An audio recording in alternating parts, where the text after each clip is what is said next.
过来即件发生伫个新竹，一个驾驶讲有一台机车调故意徛伫伊的头前，有滚下界，无张持掠挡啊，害伊差一点啊弄着。这个影片铺上网，才知影受害的民众毋那一个，讲你若是无小心甲弄着，伊会要求赔钱。伊质疑这个技术根本就是咧制造假车祸的惯犯。 这个骑奥多麦人愈骑愈慢，煞来正脚打落来，就安尼停伫路中。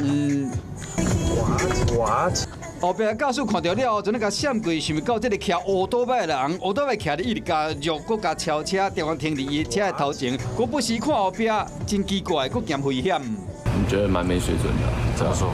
就是一直故意在挡车这样，觉得其实驾驶也没有做什么。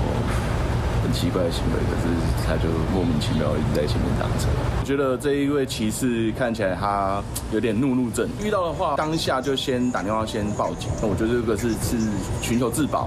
代志发生伫新竹市香山区，一个驾驶赛车时，看到头前这个骑奥多麦人咧切来切去，敢有几啊摆调工挡伫个轿车前，害后壁的车袂当过，迄若无失有可能搁甲弄着。这个驾驶将画面铺上网络，提醒乡亲来注意。原来受害民众毋那一个。 有网友回讲，捌伫个元培科技大学拄到这个人，个人讲伫火车站前的地下道嘛捌出现，连伫新竹工业区嘛捌拄过。有网友分享讲，若是无说离去也弄着，佫要求赔钱甲报警，认为讲这个骑奥多麦人就是惯犯。本分局将依《道路交通管理处罚条例》第43条危险驾车及第45条故意规定驶入来车道自单举发。 最重将可处新台币36000元罚款。这个骑奥多麦人，敢若是捉车又搁挡车，有民众怀疑讲，这个人可能是想要制造假车祸，不过若无设置严重的话，有可能造成伤亡。